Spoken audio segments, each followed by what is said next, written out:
Living with Nousha. I'm Nousha, a former climber of the corporate ladder turned lifestyle entrepreneur. Each week, I'll bring you an inspiring message to support you in designing and creating a vibrant, fulfilling life. Thank you for joining me today. Now let's get started. Hello and welcome to Vibrant Living with Nousha. I'm Nousha, super excited to be here with you today and a very special guest, Dr. Maryam Zeineddin. Welcome, Dr. Zeineddin. Thank you. Thank you for having me. I feel really privileged to be here. Oh, thank you. Friends, Dr. Zeineddin is an accomplished doctor with a thriving practice in West Vancouver, British Columbia, here in Canada. As well, she's on faculty at the University of British Columbia. However, in her 30s, she suffered from burnout and depression. And what's interesting is that she saw very similar patterns in her patients. She saw that they would have those similar challenges. And, we were talking and you were mentioning that deep in your heart of hearts, you knew that there must have been a better way to approach and promote healthy living for people. And so instead of having people resort to drugs and medication, and in that way can prevent depression and burnout and not have to resort to medication. So I'm really excited for her to share more about that. And today, as you can see, a vibrant woman living a fulfilling life. She's married with two beautiful girls. She's an avid cyclist and she's very passionate about women's health. And friends, I'm really excited again for you to hear her story as well as the movement, the meaningful movement that she has created to really elevate health on our planet. So, Dr. Zeineddin, let's start with what was your journey like as a woman who was really passionate about creating a thriving career, and at the same time, you're married with children. Yes. What was that like? Nousha, it was very interesting in a sense that I didn't really have a definition for prevention at all in my head. In fact, I probably didn't even think about it in my 20s.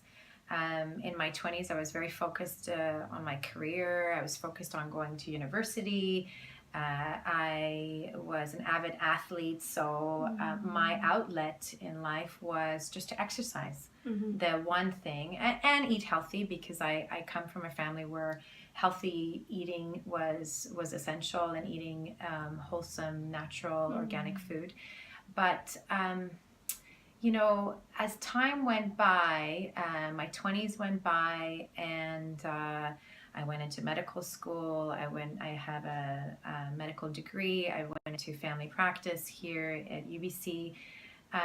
And it was all good to a certain extent. I also had my social connections around me. I have a very good group of family and friends that I really rely on. But slowly, after I had my first child, I realized that I couldn't exercise. I started getting lower back pains. I was breastfeeding. My body was not ready for the exercise that I was trying to get it to do. And I was sleep deprived, extremely sleep deprived. And interestingly, it was like I didn't have the outlet that I'm usually used to, because all of a sudden I was getting these aches and pains and lower back pains, and I didn't know what else to resort to. Yeah. And unfortunately, or fortunately in a way, I did seek help. I did all sorts of things, including acupuncture, massage therapy, physiotherapy, to focus on my lower back pain, but at the same time my mental health was going. And I do have a very phenomenal family doctor who was trying to give me more outlets, meditation, relaxation. I cut down my work a little bit. I tried better sleep hygiene, but I was so far in to that, mental burnout that I did need medications, and I had to take medications for for a good 9 months to about a year, and I had to boost myself chemically because I was functioning on such low levels of serotonin, which is technically the happy hormone, that I had to. And since then, it was such a trauma for me that I never want to go there again. If you've ever had anxiety ever in your life, you realize that you don't ever want to be anxious again. You never want to have a panic attack again. You don't want to feel so low that you're starting to socially isolate yourself. You don't want to see your friends, and all the outlets that you usually do, you don't enjoy them anymore. So I am all about prevention before it gets to the point where you do need medications. And I try to preach that to my own patients, but unfortunately my patients end up coming to me right when they're at the brink of, you know, that burnout. Yes. So, you know, having had that experience myself, and having had, now I have 2 children and they're older now, and you know, I started seeing it in my other patients. I started seeing how they're also getting physical elements from their lower mental health. All of a sudden, I'm diagnosing cancer after cancer. I'm diagnosing chronic pains. And, you know, I started thinking, okay, there's either something very wrong with the way we live currently in this generation or other generations, or we just don't know what prevention is. We just don't have the knowledge to know what it is. So this is kind of how it started for us. And it sounds like it was a focus on the physical health and maybe advancing the career and life and financial health, and those were very good because we grow up knowing about those, and but then the other kinds of areas of health were not really being addressed and were not accessible. There were things that were accessible. So how did you discover that something was missing? What happened? You know, the first ignition was my own downfall of burnout. The second ignition was being in my practice for over 10 years now and realizing that I'm just band-aiding my patients. It's band-aid after band-aid, and I wanted to stop band-aiding, and I wanted to, and patients were seeking. They're seeking prevention, but sometimes they don't have the means because to seek prevention is very expensive sometimes. And in our Canadian healthcare system, it's free to come to your family doctor. So I wanted to give our family doctors a platform to be able to speak about prevention, even though we actually don't get paid for talking about prevention. But I wanted to create a movement rather than going in and becoming a politician or changing health policies. I wanted to do it with the patients. And I wanted to do it in a way that patients have access to evidence-based information on what is, number one, prevention, and where they can find it, and how they can get their family doctor to advocate for them. And really sort of find a platform that we can all go to and say, oh, okay, this does work. So that's kind of how this movement called Zealy started, really. Yes, I love it. So, tell us more about Zealy in terms of what it stands for, because there's just so much meaning in Zealy itself and how it came to life. It was actually very one of those aha moments. Where, I just recently diagnosed a patient of mine with colon cancer, and she was devastated when she heard the news, and so was I. And it was one of those things where you kind of go back and you realize, oh, is there anything I could have done more for her? I looked at her charts, we went back, and I realized that she'd been a very, very, very top-notch CEO with a very stressful life. And she had just retired from being a CEO, and she was fairly up to date with her health screenings, but you know, things had gone a little bit missed in terms of her timing coming to see me. And even though, you know, with health screenings, we promote patients coming in for their pap smears, for their breast exams, but the rest really, the patient has to take ownership. I can't babysit all my 2,000 patients. Yeah. So this patient, even though she ate very healthily, she was quite active, but she suffered from burnout probably for many, many, many years. And by the time she came in for her health screening, which was for colon cancer screening, she had colon cancer. And anyways, after that, and a couple of other things that happened south of the border in the US for us in terms of sort of healthcare going a little bit backwards when it comes to women's health, I felt a bit numb in terms of, okay, so what do? I'm this little family doctor in Vancouver. You know, people are getting cancers. We're not promoting health. Our global health initiatives are not being pushed. We're not getting funding. And anyways, long story short, I decided, okay, I'm going to start the Zealy movement, and I'm going to start with a conference. It's going to be a conference where I'm going to invite all the top healthcare professionals to talk about prevention, about various topics. And the name Zealy came to me. I was playing with the names, and the name Zealy is a Hebrew name. It's a Hebrew female name that means my shadow. And then, ironically, one of my Chinese patients told me that it means to take care of oneself as well. Wow. And the only reason why I came up with it was because I was playing with a word. My last name is Zeineddin. It had a Z in it. Yeah. And then it was, you know, I wrote Improve Life Initiative. And I circled the first letter of those words, and it became Zealy. So it's Zeineddin Improve Life Initiative. And that's not, we didn't, it's not named as Zealy, it's on its own now, it's just a name. Yes. But that's how it was discovered. That's how it was discovered.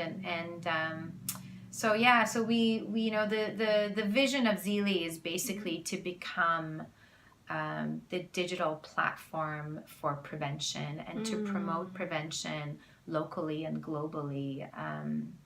So that's where the movement's going to go. And we just started with a conference in Vancouver last year. So, and it was very successful. So beautiful. And friends, Dr. Zeineddin has very generously offered 2 tickets to the Zealy conference here in Vancouver, which is happening in May of 2018. And you all have an opportunity to enter to win these 2 tickets. They're valued at $500. So how you enter is wherever you see this episode, you will see the show notes, the description, and there will be some instructions about what to do in order to enter. And thank you so much for this generous donation. I'm pleasure. Excited. I would love to see some of your listeners come to the conference, 100%. Beautiful, beautiful. And so I know that you talk about the 6 pillars. Would love for you to share your philosophy about health and what does optimum health mean today? Yeah. So, you know, so I started defining preventative health, or, you know, optimal health is a very personalized definition, but you can define preventative health and you know, my definition in my 20s was physical activity, nutrition was you know, the 2 things, and those were the only 2 things I actually consciously would do. I definitely, those are 2 big factors in those 6 pillars. Those are one of you know, the 2 pillars. But then you have your connections. Connections. in this world, we live a very individualistic life. We don't realize how important our social connections are.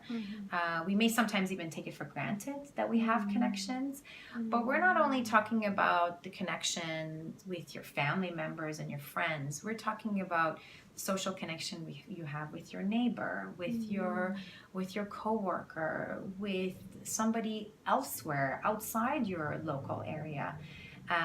What about the connections you have to your environment? Because you have to have certain environment to be able to live a healthy lifestyle. So connections was huge. And even though, you know, we come from the same cultural background, connections are very important for us.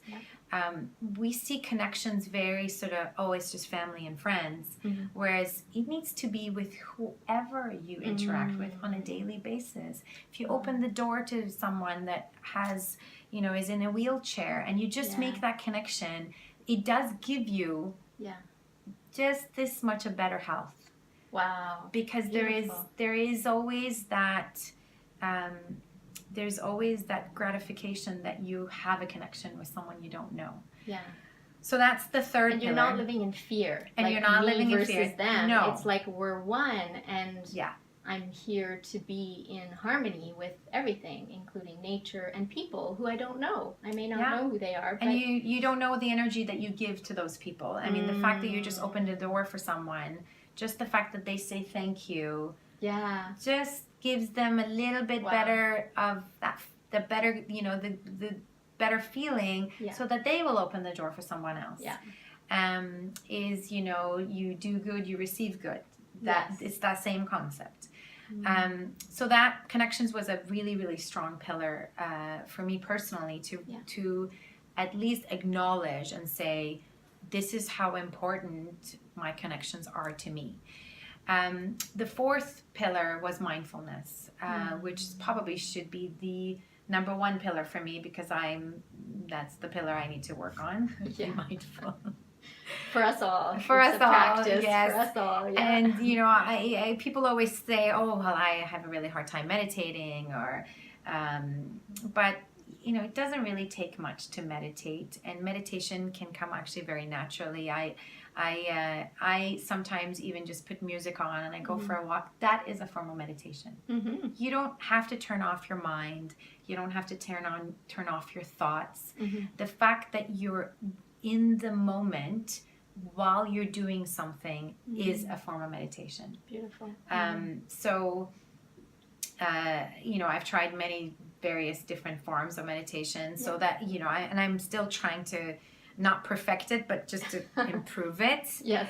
That's the fourth pillar. The fifth pillar is our health screenings, which is probably the easiest pillar, because you can, with knowledge, with awareness, you can go to your doctor, your healthcare provider, and know which are the health screenings that are needed for you based on your gender, age, family history, and your background, and you can personalize it based on what your needs are.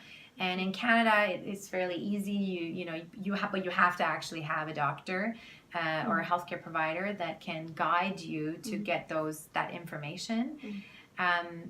But the sixth pillar is probably the closest to my heart, is what's your intention and what's your purpose in life.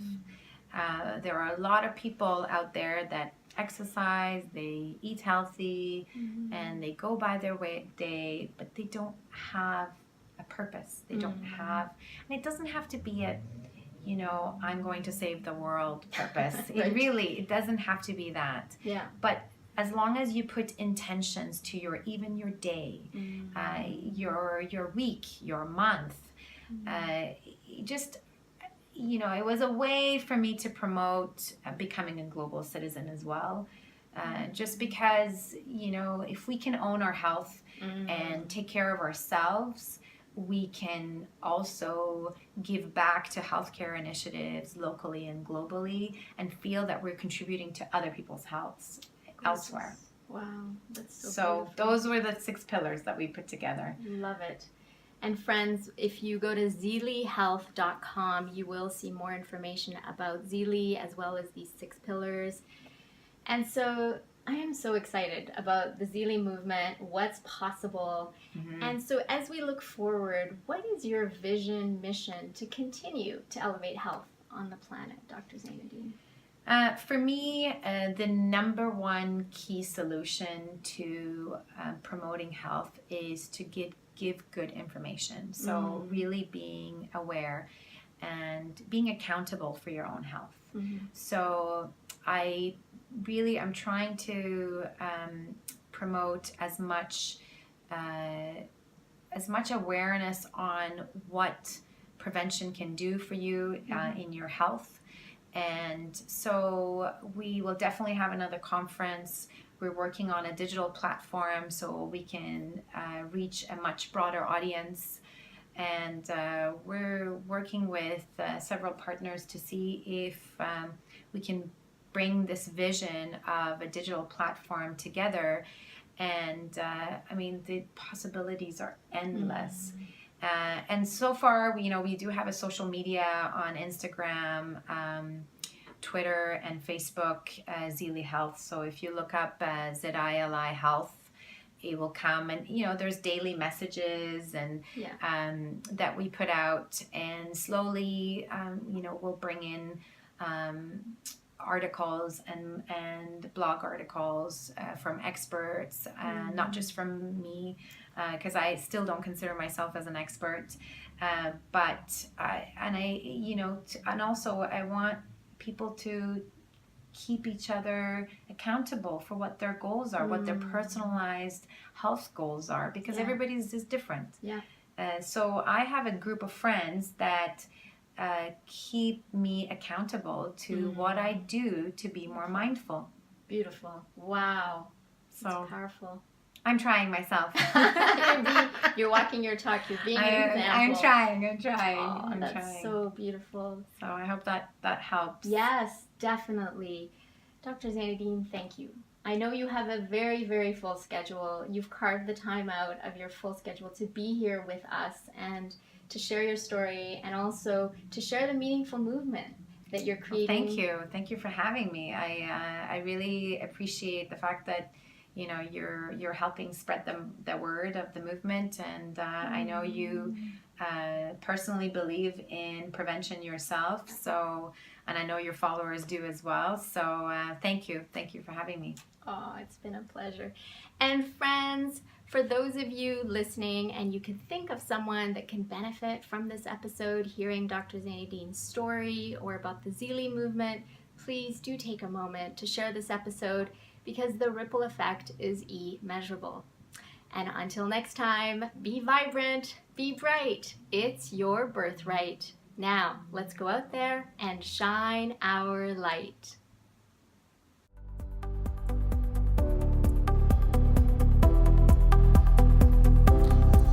Thank you for investing this time with me on the Vibrant Living with Nousha podcast. I'm so glad that you joined our conversation. If you would take 2 minutes to positively impact someone's life by sharing this episode, that would be wonderful. Please leave us a review by visiting iTunes. Let us know what you enjoy and what you'd like to see more of. It will support us on our journey to causing a worldwide epidemic of vibrant living. Until next time, be vibrant, be bright. It's your birthright.